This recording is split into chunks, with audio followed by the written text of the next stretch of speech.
Este lugar nos leva a uma viagem no tempo, para quase 500 anos atrás. Os portugueses haviam chegado aqui para a colonização e as terras brasileiras eram uma promessa de riqueza. As pedras destas ruínas contam uma longa história e comprovam a maneira pela qual o Brasil começou a ser colonizado. A colonização do Brasil começou 30 anos depois da chegada de Pedro Álvares Cabral. O novo continente ainda não atraía a atenção dos portugueses, que nessa época estavam mais interessados em lucrar com o comércio de especiarias no Oriente. 3 décadas depois, iniciaram uma corrida para evitar que o Novo Mundo caísse em outras mãos. Os espanhóis estão fazendo um reconhecimento, dessas possíveis possessões americanas no lado atlântico meridional, ao sul do Equador. Os franceses estabeleceram comércio de pau-brasil, extração de pau-brasil e comércio de pau-brasil com as populações indígenas da América. Portugal se mobiliza em função disso. Quer dizer, pode perder terras que ele ainda não chegar a ganhar plenamente, né? Para povoar rapidamente o Brasil e marcar território, Dom João III, rei de Portugal, implantou um sistema de capitanias hereditárias. Ao longo da costa, o atual território brasileiro foi dividido em 14 capitanias, entre 12 donatários. Eles tinham direito de explorar os recursos naturais. Em contrapartida, a coroa exigia colonizar, administrar e proteger a terra. Em 1532, pouco antes da criação das capitanias, Martim Afonso de Souza, nobre capitão das esquadras portuguesas, fundou a primeira vila do Brasil, São Vicente, e logo desenvolveu o plantio da cana e a produção de açúcar, que os portugueses já conheciam muito bem. Aqui onde estão essas pedras, Martim Afonso de Souza ergueu um dos primeiros engenhos de cana-de-açúcar de que se tem notícia no Brasil. As ruínas, pesquisadas por historiadores e arqueólogos, comprovam que o engenho foi construído em 1534. O engenho São Jorge dos Erasmos fica na divisa entre as cidades de Santos e de São Vicente. É hoje um patrimônio histórico. Além de testemunhar a colonização brasileira, o engenho é uma base avançada de pesquisa, cultura e extensão universitária da USP, a Universidade de São Paulo. O que chama atenção nesse engenho é a maneira como ele foi construído. Ele está no alto do terreno, feito com paredes grossas. Isso significa uma preocupação com a defesa do território? Acho que para entender aqui o São Jorge dos Erasmos é preciso entender o momento que ele foi construído. No momento em que a coroa portuguesa está preocupada em preservar o território, o seu território aqui na América, como uma maneira de garantir o Oceano Atlântico como seu mar mercantil. Então era preciso, ao mesmo tempo, trazer gente para cá que ocupasse produtivamente, mas era preciso também defender o território. Então o engenho tem essa característica. Ele é um engenho fortaleza. Que outros indícios, além das paredes grossas, revelam que esse era um engenho fortaleza? A preocupação com a segurança, com a fortaleza, são as seteiras. Nós temos várias, algumas já não aparecem, mas são essas daqui, são as seteiras. Essa posição, se você vir as paredes no sentido diagonal, que garantem, ao mesmo tempo que o atirador tenha visão, seja para um lado, seja para o outro, e que ele não receba, ao contrário, a munição do outro lado. Professor, e essa área? Essa daqui é uma escavação que foi feita no final dos anos 90, no primeiro reconhecimento arqueológico aqui do terreno, e o que se descobriu é que há uma camada de cinza bem significativa embaixo desta área que nós estamos pisando. Então, a minha hipótese em especial é de que nesta região estariam as fornalhas, aqui, dali passava o caldo, ali a região em que era moída a cana, aqui vinha o caldo, que era a área de cozimento, e muito provavelmente aqui atrás, nessa região de trás, as mesas onde ficavam as formas de açúcar. Tudo isto precisa ser estudado no sentido de entender qual era a configuração produtiva deste engenho.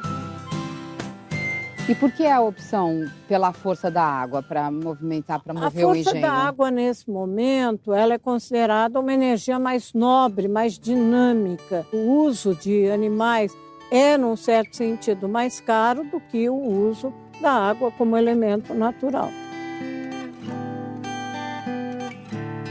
Essa mata não existia na época? A mata existia, mas ela é sempre muito destruída por dois motivos. Do combustível, que é essencial para as fornalhas, e o motivo da defesa, para que eles tivessem uma visão maior aqui da região. Uhum. Mas a plantação da cana não se sabe onde ficava? Ela deveria ficar em áreas mais distantes, próximos aqui aos rios, nas áreas mais planas daqui da ilha. E distribuídas? Distribuídas. Em várias propriedades. Há uma datação para a entrega da cana, conforme o fornecedor. Ele tem uma data certa que ele corta a cana e entrega no engenho, porque a cana, depois de cortada, não pode ser armazenada. E depois de 24 horas, ela perde a sua capacidade de sacarinidade, ela azeda, etc. Então, há uma marcação para os lavradores. O cultivo da cana atravessou os séculos. Hoje, o Brasil é o principal produtor de cana-de-açúcar do mundo e gera, além do açúcar, álcool combustível e biodiesel. Mas por que a produção do açúcar foi escolhida como a primeira atividade econômica no período colonial?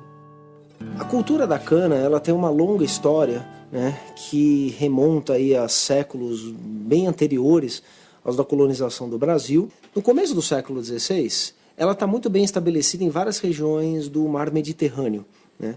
Portugal, no entanto, já conseguira transplantar, né, e fazer ensaios de colonização com base na cana, né, transplantar então a cultura da cana-de-açúcar para ilhas africanas do Atlântico. Isso é muito importante. Quando começa a cultura de cana-de-açúcar no Brasil, eles já possuem, então, os portugueses, um background, uma experiência acumulada, bastante consistente, né? Não apenas de cultivo da cana, mas também de produção do açúcar e de distribuição do produto, né? Isso veio das Ilhas Atlânticas, principalmente das ilhas de Cabo Verde e de São Tomé e Príncipe. O mais importante é a conjugação entre a cultura e a produção do açúcar e a utilização da mão de obra escrava. Foi quase que automático a escolha dos portugueses pelo cultivo da cana-de-açúcar, haja vista a demanda que havia pelo açúcar nos mercados consumidores da Itália, de Flandres. O açúcar, portanto, ele é considerado como um artigo de luxo, de especiaria e que tem um mercado garantido para isso. Pelo custo do frete, a única forma possível de você dar um sentido comercial para atividades no ultramar é escolhendo produtos que tivessem altíssimo valor agregado. E o açúcar, nesse sentido, era um produto ideal para isso. Os primeiros a serem escravizados para o trabalho nos engenhos foram os índios. Presos depois de conflitos com os portugueses, eles eram obrigados a trabalhar no plantio e corte da cana. Aqui no engenho de São Jorge dos Erasmos, a prova de que os índios foram os primeiros escravos está debaixo da terra. Aqui nós estamos numa área que é um cemitério. Descobriu-se que isso daqui é um cemitério. Foi feita uma pesquisa nessa área, numa determinada parte. E nessa parte pesquisada foram encontradas 30 ossadas, 29 são de características indígenas. Isso demonstra a supremacia do uso, sem dúvida, da mão de obra indígena aqui. Na verdade, isso é a tônica do uso de mão de obra na capitania de São Vicente até o século XVIII, até quase o final do século XVIII. A história do engenho de São Jorge dos Erasmos só foi resgatada quase 500 anos depois, graças à arqueologia. Em 2003, pesquisadores escavaram a área do cemitério e, a partir de testes especializados, confirmaram: os ossos encontrados datam da época de 1530. Portanto, são daqueles que trabalharam em um dos primeiros engenhos do Brasil. No No século XVI, o litoral de São Paulo chegou a ter 13 engenhos de cana-de-açúcar. Em geral, propriedades compactas, como São Jorge dos Erasmos. Mas foi no Nordeste que o negócio do açúcar se mostrou mais lucrativo. A terra argilosa, o clima quente e a maior proximidade com a Europa fizeram do litoral nordestino o lugar ideal para a indústria açucareira. Em 1616, os pesquisadores registram mais de 60 engenhos na colônia. A maioria instalada onde hoje ficam os estados da Bahia e de Pernambuco. As terras da colônia passaram a produzir grande quantidade de cana. Se há mais cana a ser processada, você tem que encontrar algum mecanismo para poder beneficiá-la. O mecanismo básico de extração do caldo, que é a moenda vertical de 3 rolos, né, foi uma invenção brasileira do começo do século XVII e que foi a forma básica de extração de moagem da cana, que aumentou em muito a escala do engenho. Para financiar mecanismos como esse e apostar na produção do açúcar como estratégia de colonização, Portugal contou com investidores privados. Dentre eles, os holandeses que participaram da instalação de vários engenhos, assim como os súditos da coroa portuguesa. A colonização portuguesa do Brasil não teria sido possível se dependesse apenas de investimentos diretos de Portugal. Sempre ela dependeu de uma parceria com os beneficiários, que são súditos do rei, né? E com os quais a coroa estabelece uma espécie de pacto. Se os súditos forem fiéis ao rei, se eles trabalharem para a grandeza do império, eles serão recompensados, eles serão reconhecidos como pessoas importantes na sociedade da época. A força de trabalho indígena já não era suficiente para a ampliação do negócio açucareiro. Não se sabe ao certo o número de índios que havia aqui quando os portugueses chegaram, mas boa parte foi dizimada em razão da excessiva exploração do trabalho e das doenças trazidas pelo homem branco. Você tem as correias de transmissão dessas doenças, né? Então, assim, o que aconteceu ao longo do século XVI na costa atlântica do Brasil foi um processo de mortalidade indígena assombroso, que afetava diretamente as possibilidades de escravização dos indígenas. Na medida que, enfim, que essas doenças se espalham, né?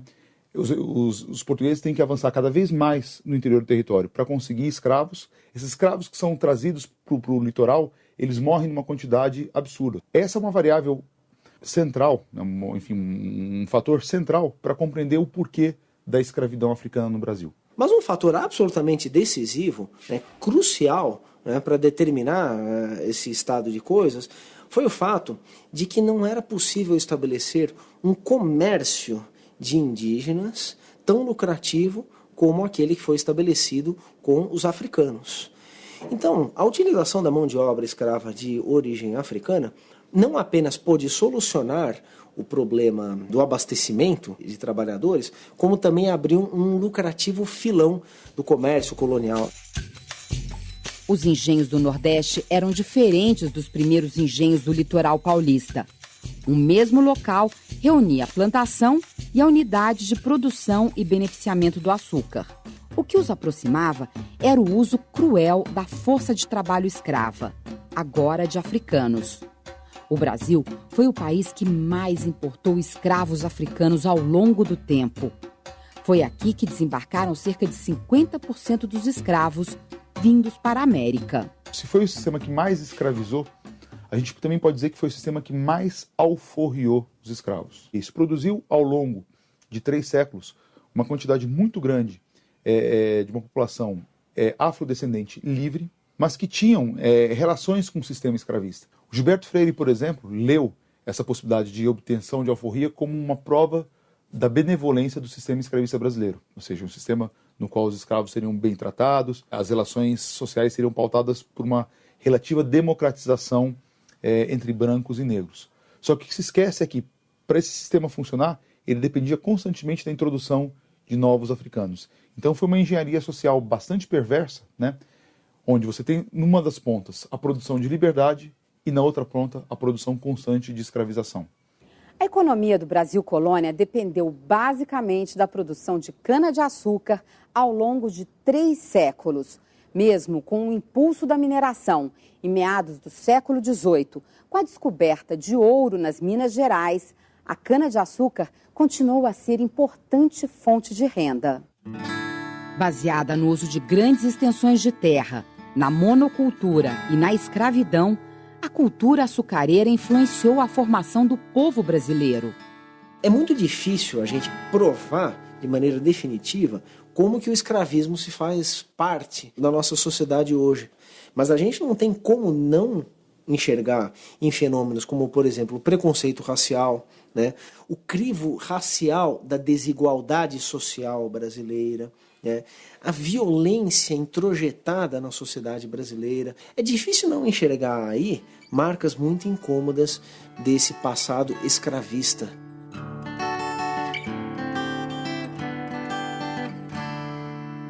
No litoral paulista ou no Nordeste, a colonização deixou marcas físicas. Lugares como o engenho de São Jorge dos Erasmos e os engenhos pernambucanos merecem ser preservados e conhecidos. Iluminar o passado pode ajudar a entender o presente e saber mais sobre quem somos.